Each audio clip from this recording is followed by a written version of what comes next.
Jadi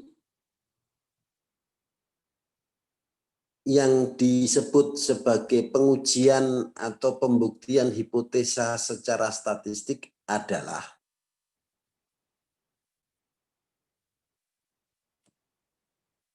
memanfaatkan informasi sampel, informasi yang diperoleh dari sampling,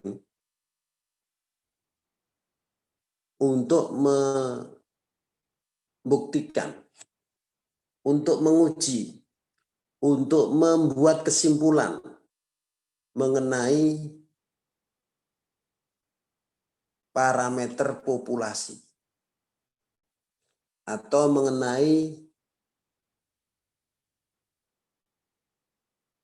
pernyataan atau hipotesis tentang parameter populasi. Jadi saya ulangi, yang namanya statistical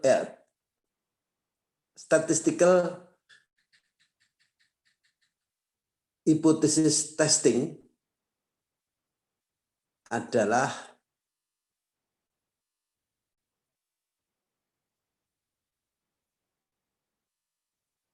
menguji, membuktikan, menyimpulkan atau gitu ya maksud saya.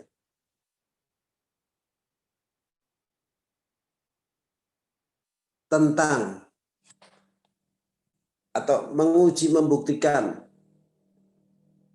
menyimpulkan hipotesis atau pernyataan tentang parameter populasi berdasar informasi yang diperoleh dari sampling.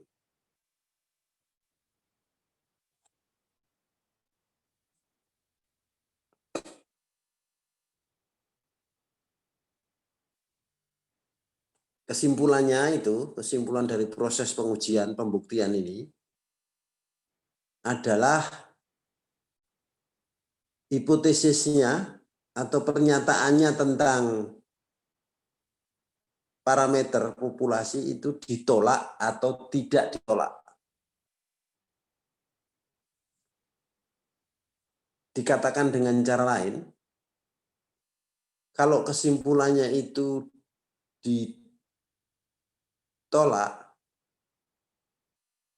hipotesis, maksudnya hipotesis nolnya, nanti hipotesis nol itu apa? Saya jelaskan nanti. Kalau ditolak itu artinya begini, kalau ditolak itu artinya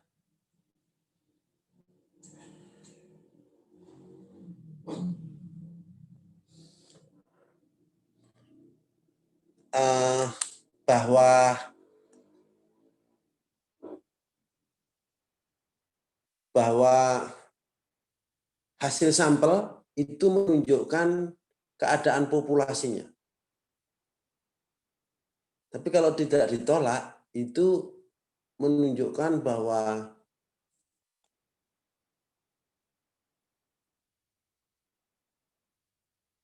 hasil sampel itu merupakan sampling error. Ya, jadi ada istilah sampling error. Hasil sampel itu karena kesalahan sampel, kesalahan memilih unsur sampel, itu namanya sampling error.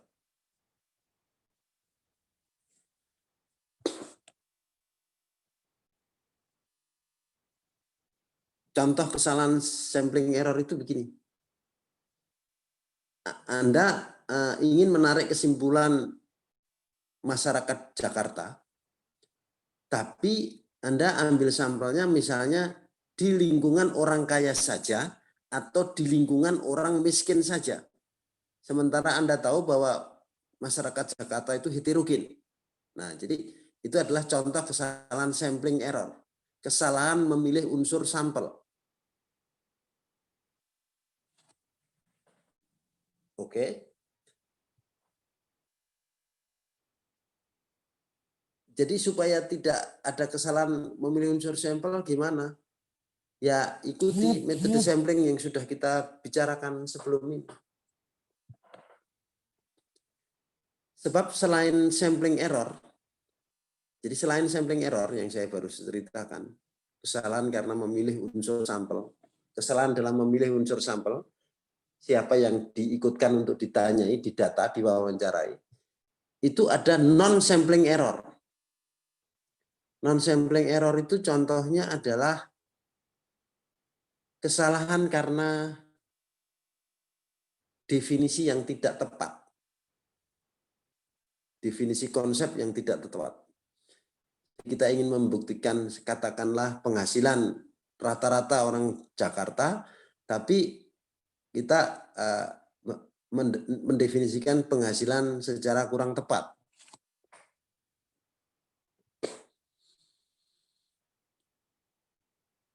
Ya. Atau waktu melakukan sampling yang tidak tepat, ya, yang menimbulkan kesalahan.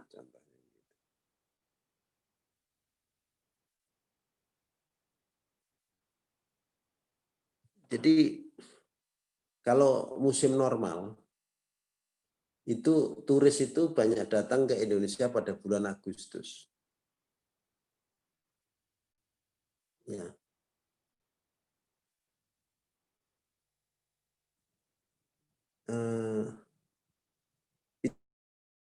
Itu dulu ya, saya sekarang nggak tahu lagi ya. Itu dulu mungkin karena dulu itu didominasi oleh orang dari negara dingin gitu ya. Agustus kan mereka ingin apa ya? Saya tidak tahu juga. Yang datang ke Indonesia itu menyukai Agustus, saya tidak tahu ya. Atau mungkin karena orang Australia banyak yang ke Bali bulan Agustus. Saya tidak ngerti lah persisnya itu apa. Jadi kalau survei turisme itu ambilnya Agustus sama Februari, bukan bulan yang lain. Supaya itu tadi, itu harapannya tidak menimbulkan kesalahan. Juga membuat definisi penghasilan. Nah, yang namanya penghasilan itu yang kayak gimana, mungkin yang ditanyai saja nggak ngerti. Maksudnya penghasilan itu apa ya gitu. Nah, itu repot. Penghasilan itu mungkin dia anggap yang tetap gitu misalnya. Padahal dia ada penghasilan tidak tetap, dia tidak masukkan. Nah, itu juga suatu keliruan. Itu adalah contoh-contoh non-sampling error. Oke. Saya teruskan ya. Jadi apa tadi?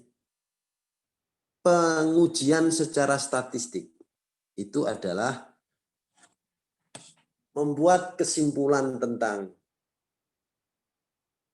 parameter populasi berdasar informasi dari sampling melalui suatu tahapan prosedur tertentu baku, ya, melalui tahapan prosedur tertentu baku. Jadi tidak hanya dengan ambil sampel, peroleh hasil, oh terbukti, ya itu bukan begitu. Jadi ada prosedurnya untuk sampai kesimpulan bahwa hasil sampel ini ditolak atau hipotesis ini ditolak atau tidak ditolak. Nah, kita hari ini akan belajar tahapan prosedurnya. Prosedur pengujian secara statistik. Itu perlu ditekankan kata secara statistik sebab ada pengujian secara yang lain. Contoh, yang paling populer adalah ketika ada kecelakaan, korbannya banyak. Maka seperti biasa ada santunan bagi korbannya. Ini kecelakaan lalu lintas, ya, ada santunan. Untuk tahu ini korban, apa namanya istilahnya, keluarganya yang mana, itu caranya gimana? Anda tentu sering dengar berita. Dengan uji DNA. Saya tidak ngerti, itu uji secara kedokteran atau secara kepolisian. Mungkin secara kedokteran yang kemudian dimanfaatkan kepolisian ya. Namanya uji DNA. Untuk tahu ini orang saudaranya siapa, keluarganya yang mana, ahli warisnya yang mana. Ya, sering dengar kan berita kayak begitu?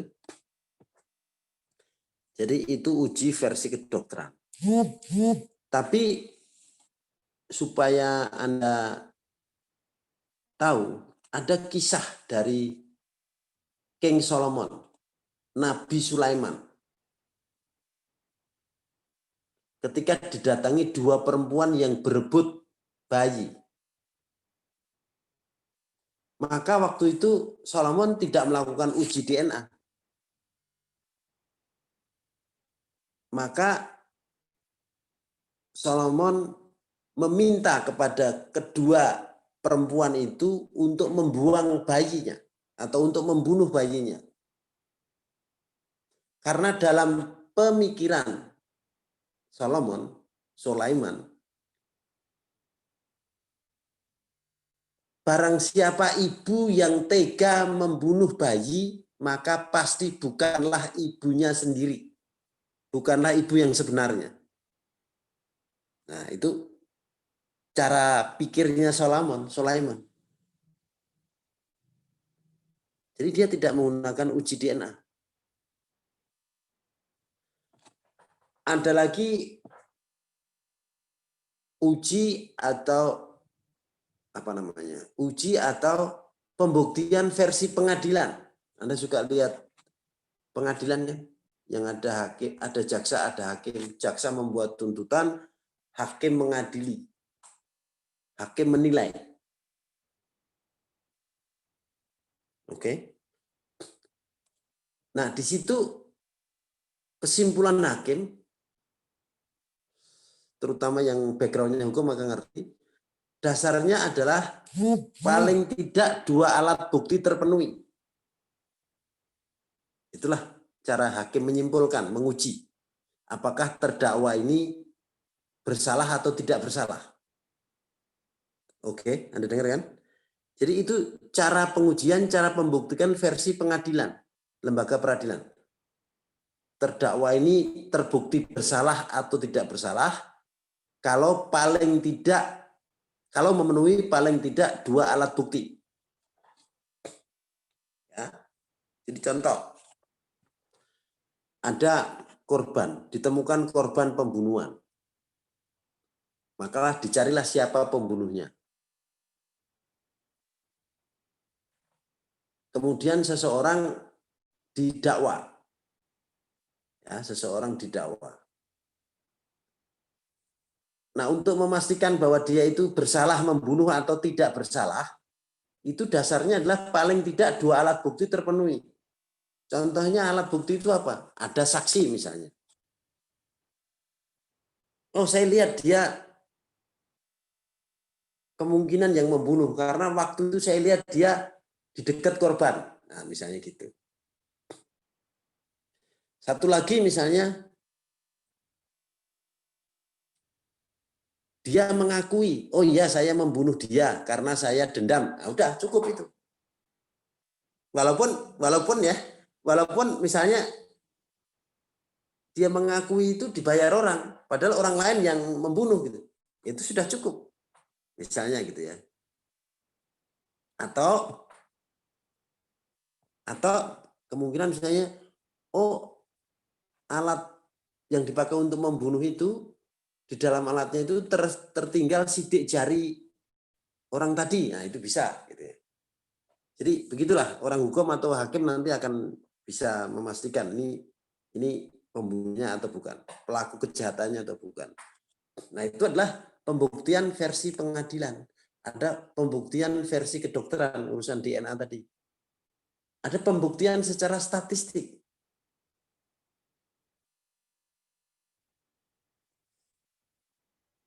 Tapi masih ada cara lain pembuktian, jadi tidak terbatas pada tiga itu. Contohnya di iklan rokok itu loh, Wani Piro gitu kan. Jadi Anda kalau mau tahu cowok Anda cinta apa enggak sama Anda, Wani Piro gitu kan, salah satu pembuktian kan. Gimana? Sorry, saya masih batuk. Oke, ringkas cerita ada macam-macam cara pembuktian. Prosedurnya beda-beda. Kita akan belajar pembuktian secara statistik. Mulai dengan urut-urutannya, tahapannya. Buku halaman 161. Anda lihat. Sorry. Ngantuk saya ini. Buku halaman berapa? 175. 175 ya, sorry. Sudah berapa yang mengikuti? 26, Pak. Oke. Jadi itu ada beberapa tahapan baku dalam pengujian secara statistik. Di sini saya hanya menggolongkan jadi 4. Buku lain mungkin menggolongkan jadi 3, jadi 5, jadi 6. Tidak penting. Ya. Suka-sukanya aja. Pertama adalah menetapkan, menyatakan hipotesa nol dan hipotesa tandingannya, hipotesa alternatif.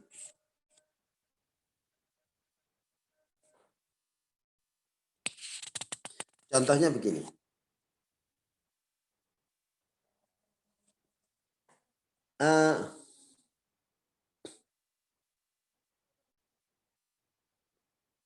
Dulu waktu zaman SBY itu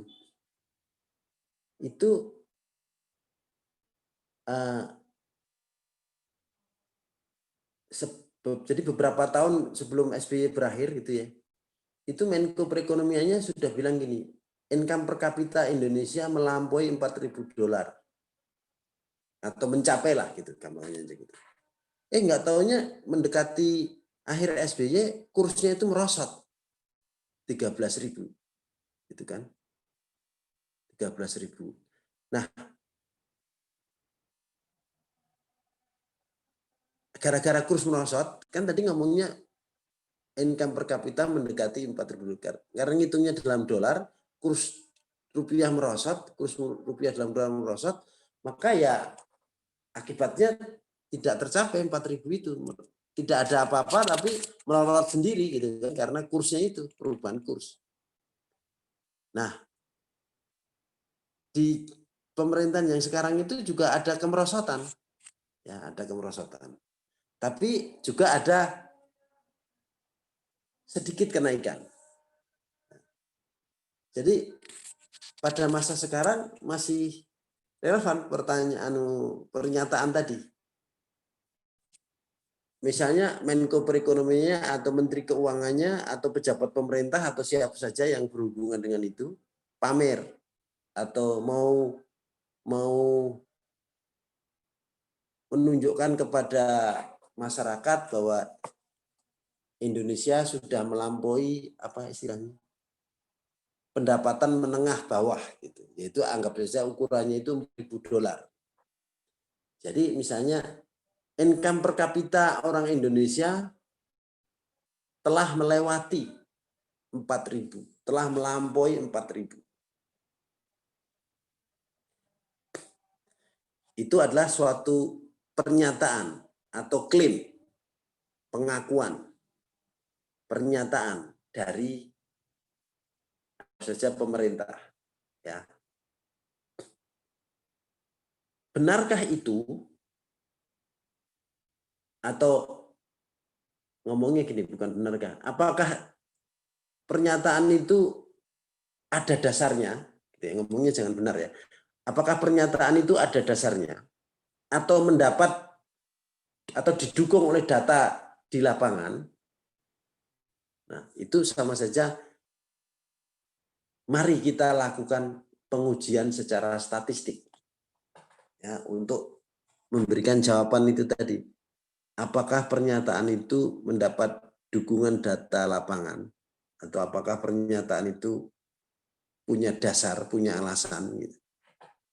Itu sama saja dengan kita diminta melakukan pengujian hipotesa secara statistik.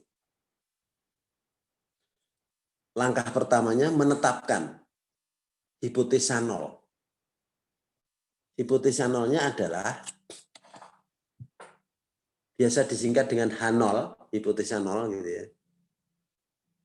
Income per kapita itu bahasa statistiknya pendapatan rata-rata pendapatan. Jadi income per kapita itu penghasilan per orang atau bahasa statistiknya rata-rata pendapatan. Ya, itu sama saja. Biaya per unit itu sama saja dengan rata-rata biaya rata-rata sama ya. Jadi itu parameter rata-rata. Jadi income per kapita itu sama. Income per kapita tadi apa katanya pemerintah? Melewati $4.000. Melewati itu melampaui itu dalam matematika dinyatakan dengan tanda lebih besar. Oke? Halo.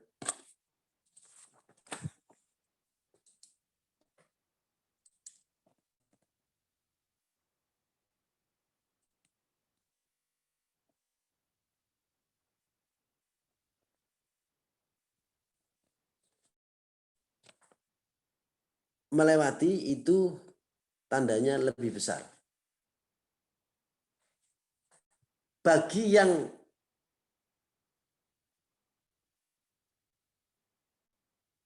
jika tandanya itu lebih besar atau lebih kecil atau tidak sama, maka dia bukan menjadi H0 tetapi menjadi H1, H alternatif. Jadi mu, jadi tadi income per kapita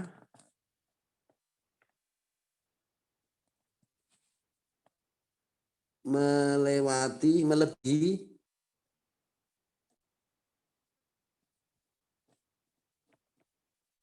ya. Kelihatan Anda gimana nih? Income per kapita melewati, maka H0 H1-nya adalah 4.000. H1-nya begini. Ini jadi H1 bukan H0. H0-nya adalah komplemennya, pelengkapnya. Tandanya menjadi begini.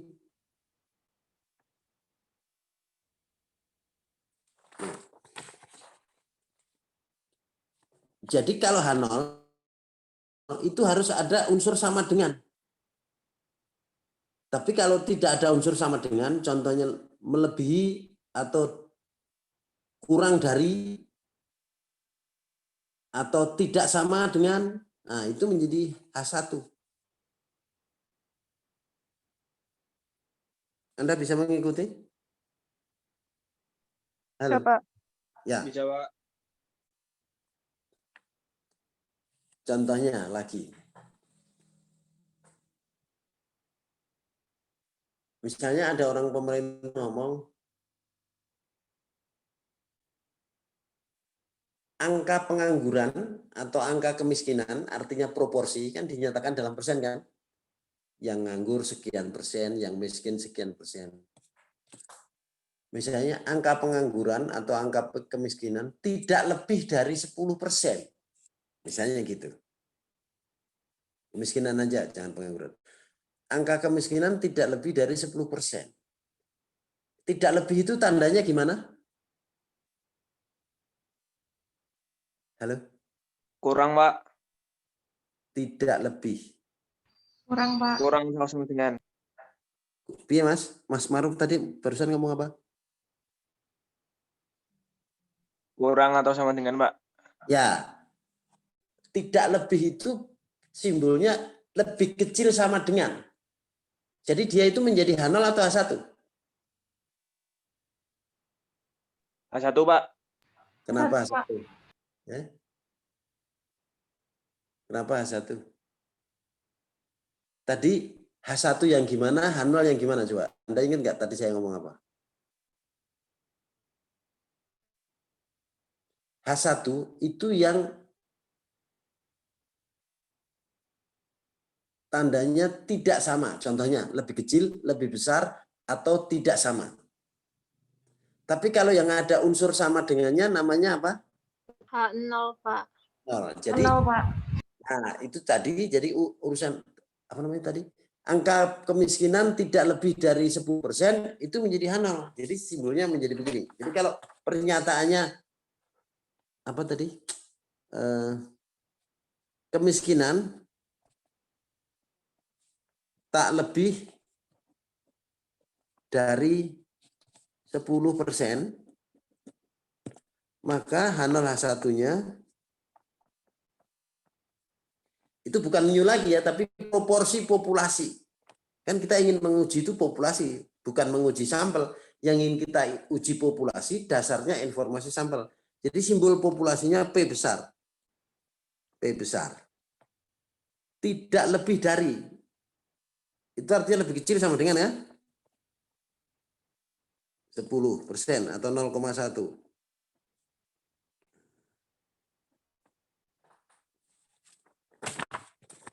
Lihat nih sekarang.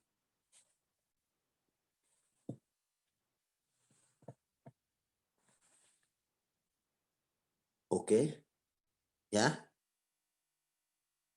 Ngerti kan? Jadi menyatakan kalimat, menyatakan hipotesis atau pernyataan dalam H0 H1. Ngerti ya caranya begitu ya? Halo? Ngerti, Siap. Pak. Paham, Pak. Jadi H0 dan H1 itu saling melengkapi gitu. Contoh lain gini. Nah, pasangan H0 H1 itu contohnya adalah seperti di buku itu. Kalau H0-nya sama dengan, maka H1-nya tidak sama. Tuh lihat tuh, buku halaman 175 bawah. Kalau H0-nya lebih kecil sama dengan, maka H1-nya lebih besar. Kalau H0-nya lebih besar sama dengan, maka H1-nya lebih kecil. Oke, itu pasangan-pasangannya, tandanya.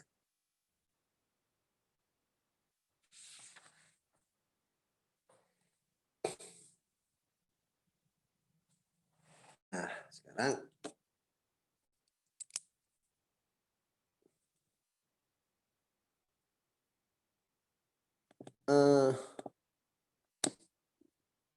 langkah berikutnya setelah menetapkan H0 H1 itu adalah menetapkan nilai kritis. Nilai kritis ini nanti akan dijadikan sebagai pembanding dengan hasil uji statistik berdasarkan informasi dari sampel. Untuk diputuskan H0-nya ditolak atau tidak ditolak. Jadi langkah kedua adalah menentukan nilai kritis, menetapkan nilai kritis. Sama saja.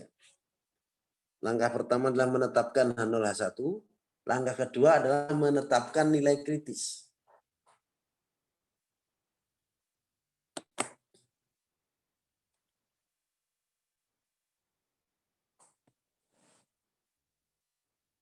Gambar nilai kritis itu terlihat di halaman 177. Ya, nah itu sudah ditampilkan sama Gesia ya. Nah, nilai kritis itu yang 2, minus 2,58 dan plus 2,58. Yang sebelah kanan itu bukan minus ya, tapi plus. Terus contoh lainnya adalah 2,33 dan minus 2,33. Nah, nilai kritis itu bisa ada 1, bisa ada 2 dalam sebuah pengujian itu. Tergantung desain H0 H1-nya. Jadi dia mengikuti tanda H1-nya. Kalau H1-nya itu lebih kecil, itu ya tandanya, H1-nya itu lebih kecil, maka nilai kritisnya itu ada di sebelah kiri. Yang diarsir itu wilayah kritis. Jadi skala angka yang di situ menunjukkan nilai kritis, yang diarsir itu menunjukkan wilayah kritis. Jadi ada critical value dan critical region. Kalau H1-nya itu lebih besar, maka nilai kritisnya itu ada di kanan. Kalau H1-nya itu berupa tanda tidak sama dengan, maka nilai kritisnya itu terbelah jadi 2, kiri dan kanan. Jadi Anda tahu cara kerjanya. Setelah menetapkan H0 H1, di mana pedomannya itu yang H1 itu selalu mengandung unsur tidak sama dengan, yang H0 ada unsur sama dengan. Antara H0 dan H1 itu komplemennya, saling melengkapi. Satu. Kemudian berikutnya adalah menetapkan nilai kritis atau wilayah kritis. Itu dasarnya adalah tanda H1. Kalau H1-nya itu lebih besar sama dengan, maka nilai kritisnya itu ada di kanan. Kalau lebih kecil sama dengan, nilai kritisnya itu ada di kiri. Yang di kanan itu seperti gambar yang di tengah, yang di kiri itu seperti gambar yang di kanan. Kalau nilai kritisnya itu bertanda tidak sama, apa tadi? Kalau H1-nya itu bertanda tidak sama dengan, maka nilai kritisnya itu di kiri dan di kanan, seperti gambar paling kiri itu. Oke, ada pertanyaan? Nah, ada beberapa informasi yang diperlukan untuk menentukan nilai kritis. Kalau dia pengujian dengan distribusi Z, kan kemarin kita sudah kenalan Z dan T gitu kan. Kalau dia pengujian dengan distribusi Z, kapan distribusi Z? Jika standar deviasi populasi diasumsikan diketahui. Maka informasi yang diperlukan cukup alfa alias level of significance.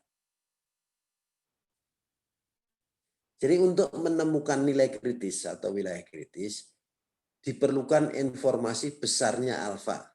Dari mana itu? Ditetapkan oleh penguji. Jadi di dalam soal itu disebutkan, misalnya digunakan alfa atau tingkat signifikasi sekian persen. Jadi kalau sudah ditetapkan alfanya, maka Anda bisa menentukan nilai kritis atau wilayah kritis. Alfa itu ditetapkan oleh pembuat soal atau penguji. Penguji itu maksudnya orang yang akan melakukan pengujian hipotesis. Oke. Nah, setelah nilai kritis sudah atau wilayah kritis sudah, langkah berikutnya adalah menghitung nilai uji atau nilai tes statistik.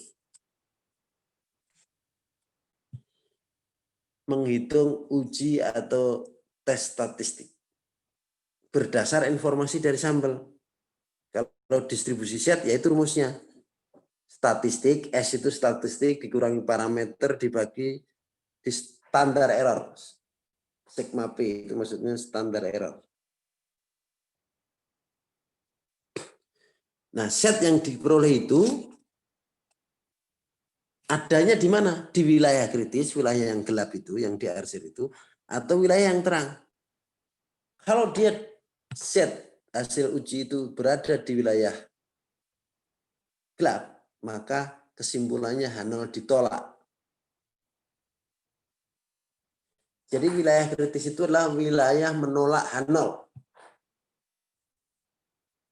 Ya.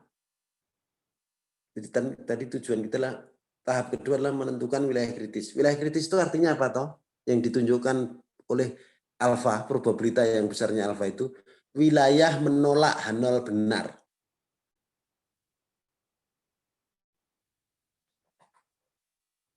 Ya karena barang benar tapi ditolak, maka itu adalah suatu kesalahan. Karena itu wilayah kritis atau alfa itu juga dinamakan kesalahan jenis 1. Oke? Jadi begitu cara menarik kesimpulan. Statistik tesnya, Z-nya itu atau T-nya itu terletak di wilayah kritis atau tidak. Kalau di wilayah kritis kesimpulannya H0 ditolak. Kesimpulan itu yang langkah keempat itu. Tapi kalau jatuh di wilayah yang terang, yang tidak diasir, maka H0 tidak ditolak. Ngomongnya tidak ditolak ya, jangan diterima. Kenapa tidak ditolak? Itu dianalogikan, diserupakan dengan proses pengadilan. Terdakwa dinyatakan bersalah atau terdakwa dinyatakan tidak bersalah. Tidak pernah ada terdakwa dinyatakan benar, itu tidak ada. Ya, jadi nanti kesimpulan pengujian itu H0 ditolak atau H0 tidak ditolak. tergantung apakah statistik set hasil sampel itu terletak di wilayah kritis atau di luar wilayah kritis. Oke, ada pertanyaan? Pak, izin Ya. bertanya, Pak. Ya. Tadi membunyikan tidak ditolak itu apa bedanya dengan diterima, Pak? Ya itu kayak proses pengadilan itu. Ahli Apakah statistik. ada tingkatannya, Pak? Jadi kalau misalkan yang tidak ditolak itu lebih apa ya? Lebih belum yakin juga seperti itu, Pak. Jadi kalau ada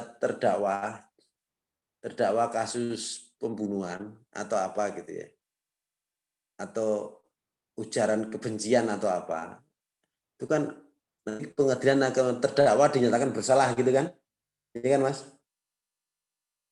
Pernah ikut sidang nggak? Ikut atau nonton TV proses pengadilan nggak?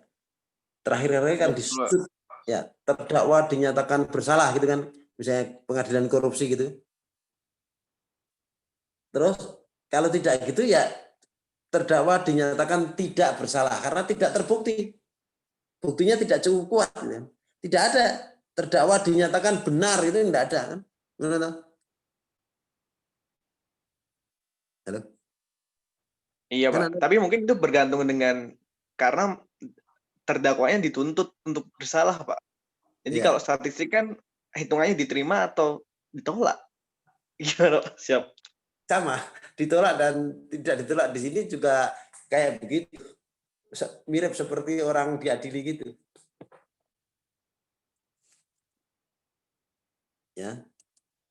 Jadi Siap, Pak. ya. Karena bahasa Pak Srim ini selalu menarik, Pak, bagi saya, Pak. Jadi saya tanya masalah ini, Pak. Oke, nggak apa-apa ya udah. Nanti kalau Anda baca buku bahasa Indonesia ada yang ngomong ditolak, diterima gitu. Tapi kalau Anda ngomong buku bahasa Inggris adanya rejected or not rejected. Oke, Mas? Ya, Pak. Ya. Sekarang contoh supaya lebih mudah.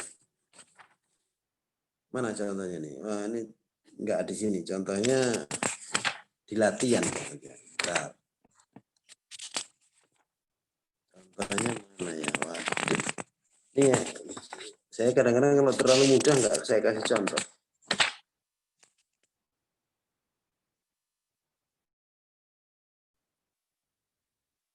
Wah, ini malah enggak saya kasih contoh. Ya itu tadi. Oke, contohnya ini. Saya kasih contoh ya. Anda catat ya. Sebuah survei terhadap ya. Terhadap 100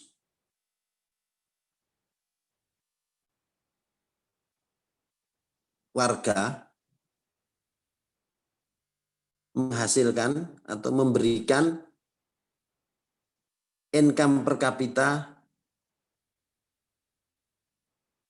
3.800 dengan standar deviasi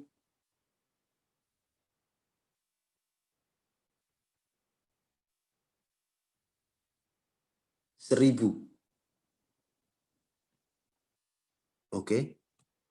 Standar deviasi 1.000.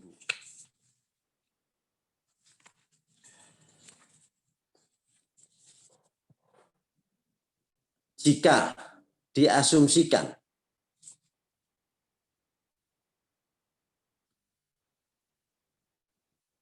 pendapatan mengikuti distribusi normal,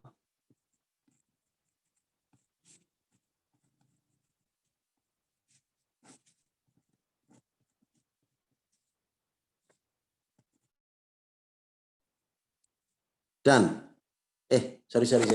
Saya ada kesalahan ya, sebentar. Tadi coba Anda ulangi. Apa yang saya omongkan tadi? Sebuah survei terhadap 100 warga menghasilkan income per kapita 3.800 dengan standar deviasi 1.000. Stop sampai 3.800. Standar deviasi jangan dipakai. Stop sampai 3.800 saja. Nah, jika diasumsikan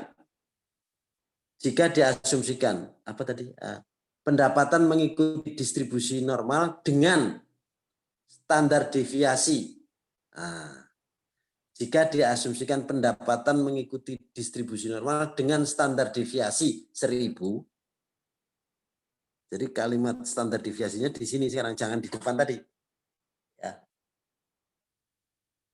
Jika diasumsikan apa tadi? Pendapatan mengikuti distribusi normal dengan standar deviasi 1000.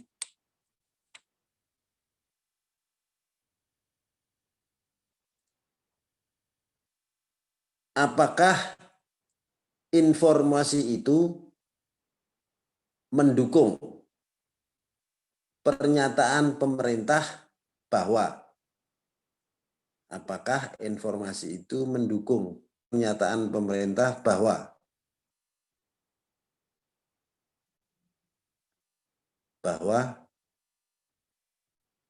sebentar dulu. Jika pendapatan mengikuti distribusi normal dengan standar deviasi 1000 dengan tingkat keyakinan 5%, dengan tingkat keyakinan 5%, saya sisipi itu ya, dengan tingkat keyakinan 5%, apakah informasi itu mendukung pernyataan pemerintah bahwa income per kapita Indonesia melebihi 4.000. Income per kapita penduduk Indonesia melebihi 4.000. Sudah komplit sekarang. Coba diulang, saya dengarkan soalnya.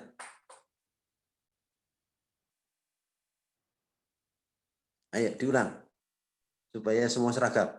Sebuah survei terhadap 100 warga menghasilkan income per kapita 3.800. Jika diasumsikan pendapatan mengikuti distribusi normal dengan standar deviasi 1000 dengan tingkat keyakinan 5%, apakah informasi itu mendukung pernyataan pemerintah bahwa income per kapita penduduk Indonesia melebihi 4.000? Ya, oke. Sekarang lakukan prosedur pengujian. Nah, jadi gini, itu kan ada sampel. Sampelnya 3.800 hasilnya, rata-rata sampel. Oke, Anda ngerti ya? Jadi 3.800 itu X-bar. Yang ingin kita uji itu apakah mu itu lebih dari 4.000. Anda nangkep itu maksudnya? Dari soal itu? Halo? Halo? Kok diam? Menangkap, Pak. Oke. Menangkap, Pak. Jadi jangan bilang, loh kan udah terbukti hasil sampelnya 3.800. Pernyataannya lebih dari 4.000. Jadi jelas nggak terbukti dong. Tunggu dulu. Kan saya tadi bilang, yang namanya pengujian secara statistik itu ada tahapannya. Jadi bukan sekedar, loh ini hasil sampelnya rata-ratanya 3.800, kau bilang pemerintah di atas 4.000, berarti kau ngibul dong. Tunggu dulu, jangan buru-buru. Kenapa? Karena bisa saja 3.800 yang diperoleh itu bukan menunjukkan populasinya, tapi karena sampling error. Tadi Anda dengar saya awal tadi ngomong gitu kan? Ingat, Pak. Ya, jadi bisa saja itu karena Anda salah ngambil sampel, salah memilih yang ditanyai. Yang ditanyai kurang representatif gitu misalnya. Karena itu untuk tahu bahwa itu artinya memang omongan pemerintah tidak mendapat dukungan atau itu karena sampling error, kita harus lakukan tahap-tahap pengujian seperti nomor 1 sampai nomor 4 tadi. Mari kita mulai. Analah 1. Analah 1 jadi apa?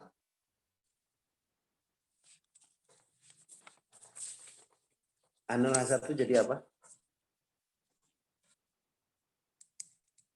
Ayo, H0, H1. H0-nya apa ini? Kurang sama dengan 4.000, Pak. Apa, Mas? Mas, gue barusan ngomong apa? Kurang atau sama dengan 4.000, Pak. Oke, ya. Jadi benar. Jadi apa yang itu simbolnya apa? Yang kurang atau sama dengan 4.000? Miu, Pak. Miu. Oke. Tapi lebih baik kan tadi melebihi 4.000 gitu kan. Jadi itu jadi H1-nya dulu. H1-nya dulu yang kita dahulukan. Miu lebih dari 4.000 gitu kan. Maka H0-nya seperti yang kau bilang tadi, Mas Ma'ruf. Miu lebih kecil atau sama dengan 4.000. Oke ya, ini. Langkah pertama ini. Ya, halo? Lihat nih. Ya, Pak.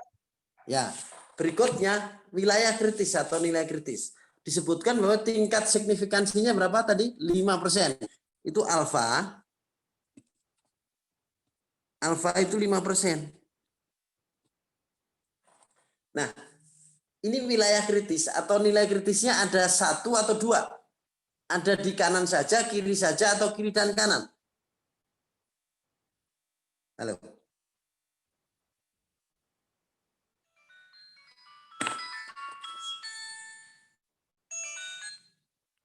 Halo.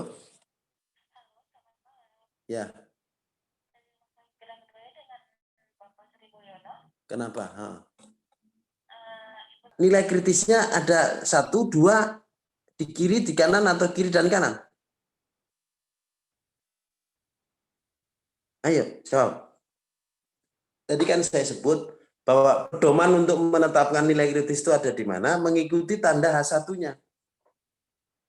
Kalau H1-nya tandanya lebih besar sama dengan, maka nilai kritisnya di mana? Ikuti saja contoh di buku itu. Di kanan. Jadi di kanan ya, nilai kritisnya itu saya gambar.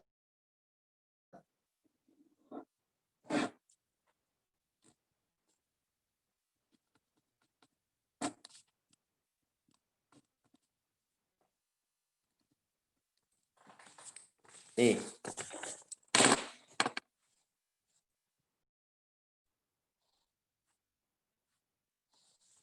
Nih ya, gini. Halo. Siap, terlihat, Pak. Ya. Ini saya jelaskan kenapa pakai Z. Karena standar deviasi populasi diasumsikan diketahui. Itu loh. Diasumsikan pendapatan mengikuti distribusi normal dengan standar deviasi 1000 tadi loh. Oke. Itu menyebabkan kita menggunakan distribusi Z. Jadi bukan karena 100-nya, sampel size-nya 100, bukan. Andai kata sampel size-nya cuma 25 atau 16, tetap kita pakai distribusi Z. Bukan T. Karena disebutkan bahwa pendapatan mengikuti distribusi normal dan standar deviasi diketahui tadi. Paham ya Anda ya? Jadi menggunakan Z itu bukan karena 100-nya itu, bukan karena N kecilnya sama dengan 100, tetapi karena populasinya mengikuti distribusi normal dan standar deviasi populasi diketahui, diasumsikan diketahui. Jadi andai kata apa namanya? Saya ganti N-nya jadi 25 atau 16 gitu ya. Itu tetap aja kita pakai Z. Paham Anda? Halo? Paham, Mbak.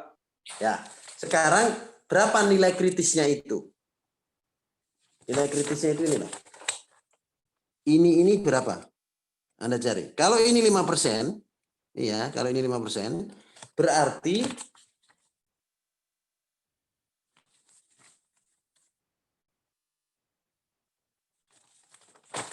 yang ini 45%. Oke. Nah, tabel Anda kan melacaknya begini, dari tengah ke kanan.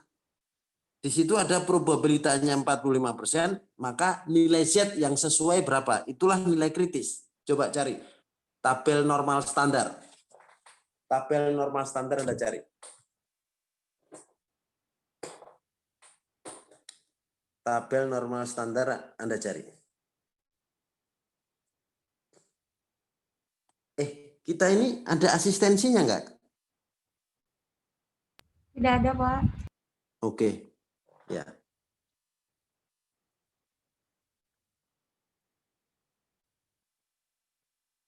Kalau kita mau ganti kuliah gitu, cukup persetujuan dengan Anda kan, kita nggak harus lapor ke sekretariat kan, kan kita online soalnya, nggak minta kelas di sana gitu kan.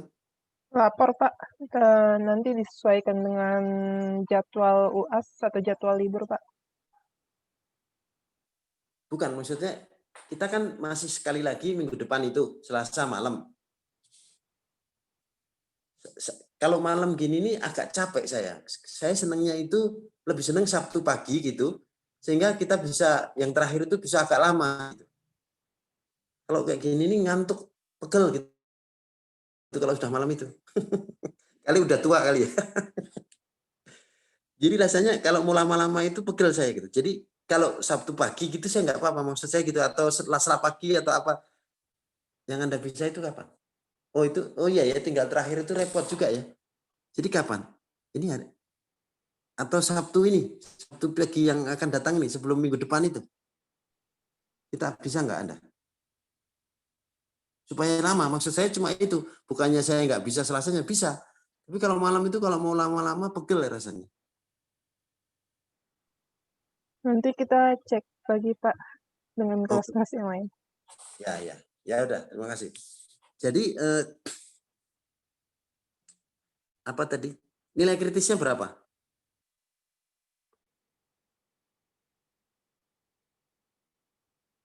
Nilai kritisnya berapa? Ayo lihat tabel. Ya, 45%. Tabel normal itu ada di halaman 277.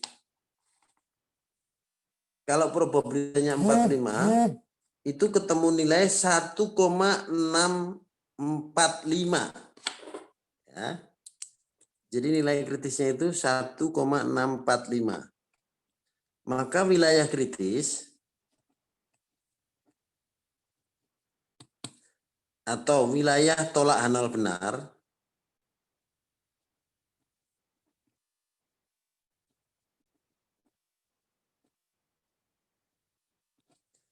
adalah Z lebih dari 1,645. Nih, lihat nih.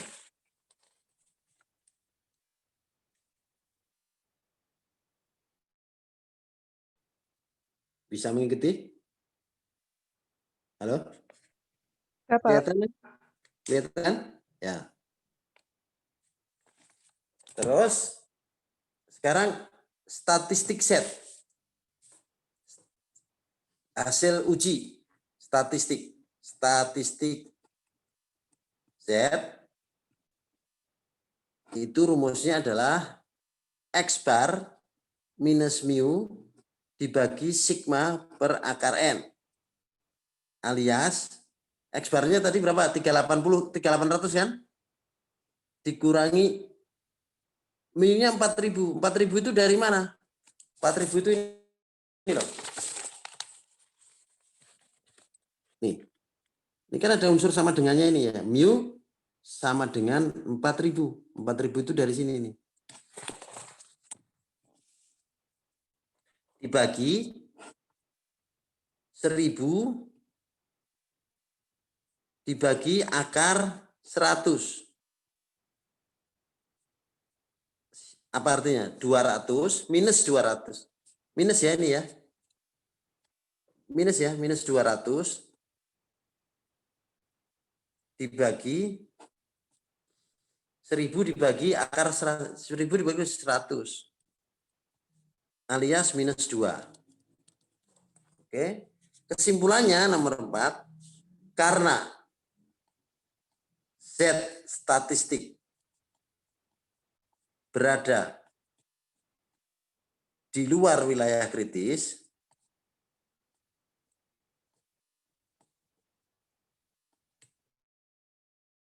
maka H0 ditolak. Tidak ditolak, sorry. Salah. Tak ditolak. Artinya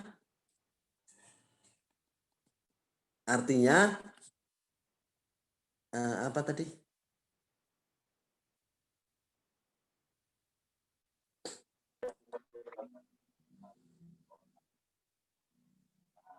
Artinya ya pendapatannya itu tidak mencapai 4.000. Pernyataan pemerintah tidak mendapat dukungan.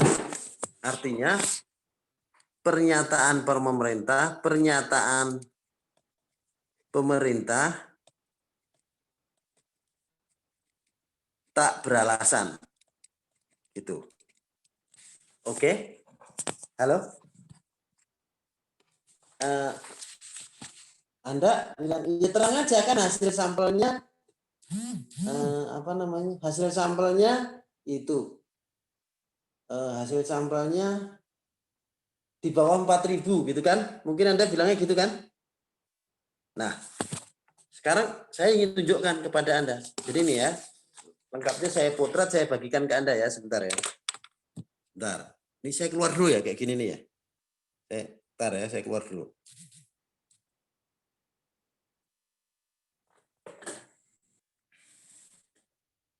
Anda sudah terima itu saya kan? Sudah, Pak. Ya.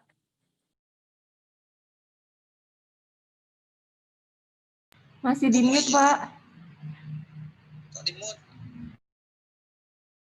Oke. Ya. Ya, jadi itu cara jawabnya dari soal tadi. Ya, jadi cara membuat kesimpulannya itu setnya itu kan artinya -2 kan? Salah saya. -2. Berapa ini? Iya, betul. -2 ya. -2 itu terletak di wilayah yang bukan diarsir, wilayah terang, wilayah gelap itu wilayah tolak H0 benar. Jadi karena Z statistik berada di luar wilayah kritis, maka H0 tidak ditolak. Yang ditolak itu kalau berada di wilayah kritis. Itu maksudnya. Nah, kalau H0 tidak ditolak artinya ya rata-ratanya itu di bawah 4.000 tadi. Berarti pernyataan pemerintah itu tidak mendapat dukungan data lapangan.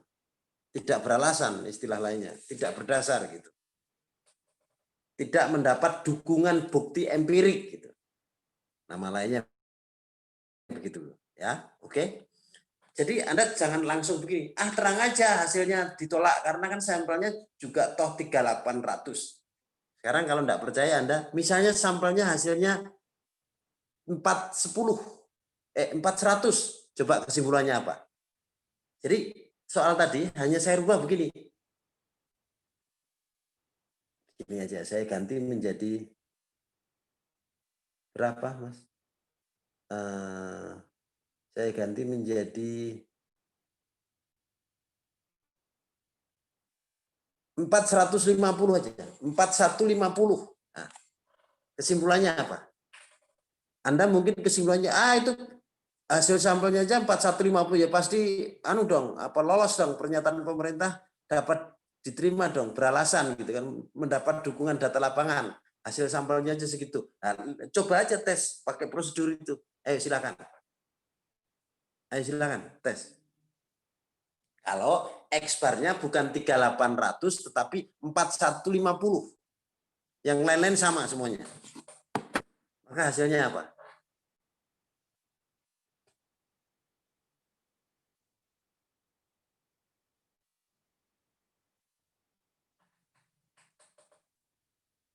Ayo.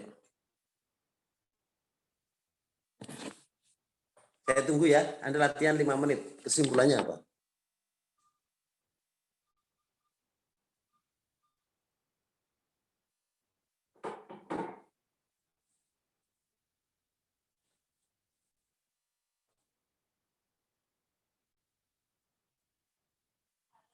Lagi di trimetri. Lagi tekan sambil.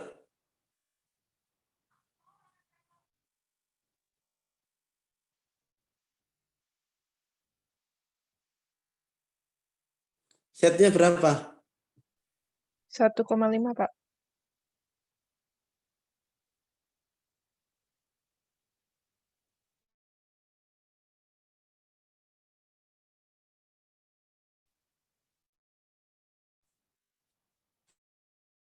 Ya betul, 1,5. Kesimpulannya apa?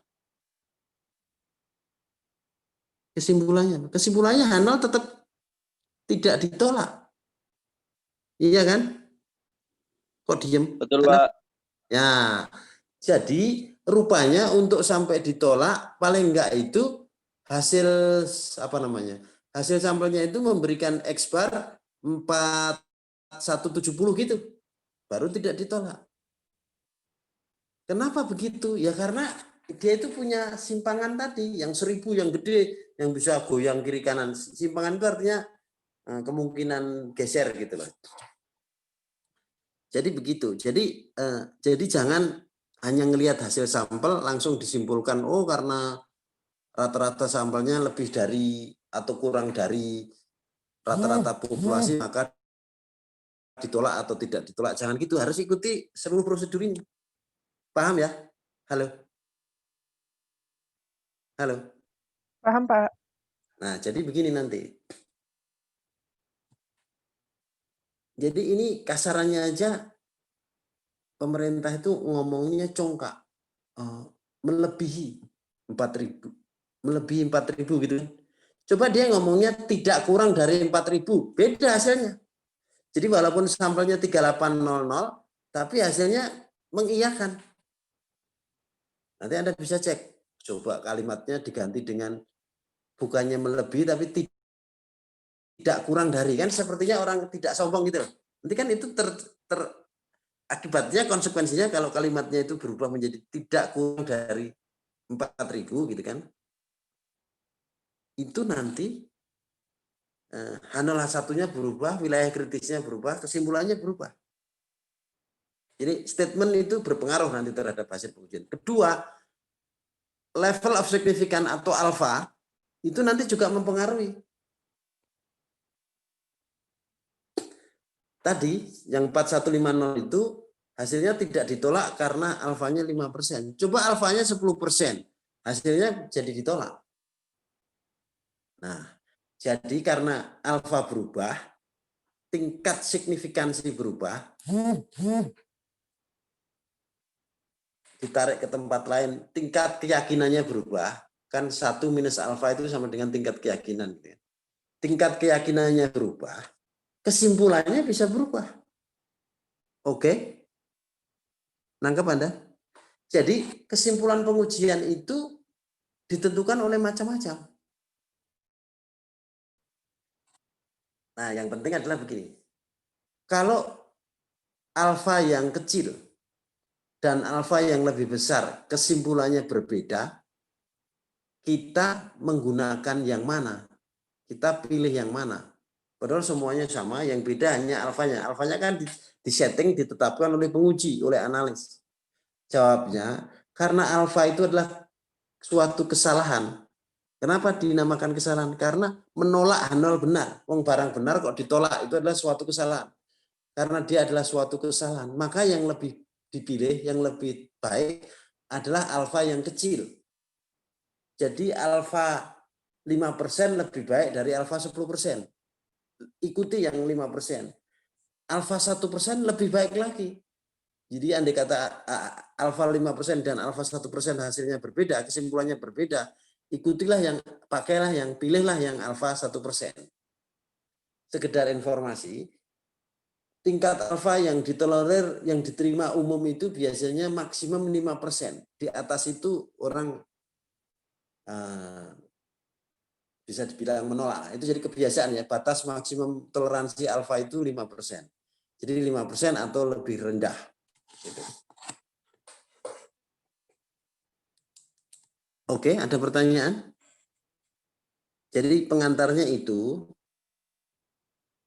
nanti Anda lanjutkan dengan uji proporsi populasi atau uji rata-rata tetapi dengan distribusi T. Kapan itu dipakai T? Kalau standar deviasi populasi tidak diketahui, tapi Anda mencarinya dari standar deviasi sampel. Cuma itu saja. Ya. Contoh di buku Anda pelajari. Kalau di buku itu di soal-soal itu kayaknya ada soal nomor 1 tadi, soal latihan nomor 1 yang ada jawabannya itu adalah uji proporsi populasi. Jadi Anda bisa pakai latihan itu. Yang beda rata-rata Saya kira enggak usah aja, nah, bikin puyeng aja. Soalnya ini masalahnya itu enggak ada papan, jadi saya mau menerangkan itu kan agak repot. Itu hanya bikin panjang saja, sebetulnya intinya sama saja. Yang beda rata-rata dan beda proporsi itu sama saja. Oke, sekarang silakan bertanya.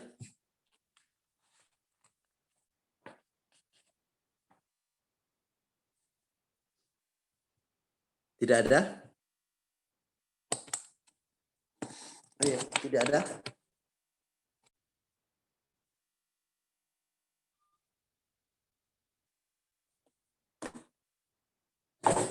Masa nggak ada yang bertanya? Masih bingung? Nggak apa-apa, masih bingung nggak apa-apa. Ayo.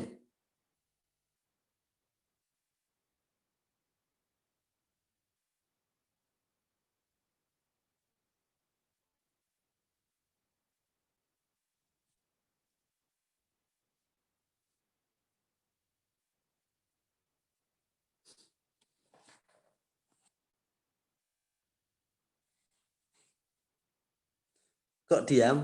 Apa yang terjadi? Masih memahami dulu, Pak. Oke, ya sudah. Sambil dibaca, direnungkan ya. Sambil dilihat latihan yang ada di situ. Nanti dibahas pertemuan berikutnya. Saya senang kalau Anda bisa menemukan hari pagi. Ya, supaya kita apa namanya, bisa lebih lama dan tidak ngantuk. Oke ya, sampai di sini aja ya. Siap, Pak. Ya, sorry ya, kalau Anda masih bersemangat, sayanya sudah capek. Karena saya itu agak flu dari kemarin itu belum sembuh. Ya membaik sih, tapi belum ini. Ya, latihan di buku ada ya, tapi mungkin agak sulit di buku itu. Nah, ya. Baik, selamat malam. Dilanjutkan berikutnya ya. Kita masih ada satu pertemuan lagi. Siap, Pak. Terima kasih. Ya, sama-sama. Selamat malam. Makasih Pak, semoga Terima lekas kasih, sembuh Pak. Pak. Makasih, Pak. Ya, Sembuh, Pak. ya.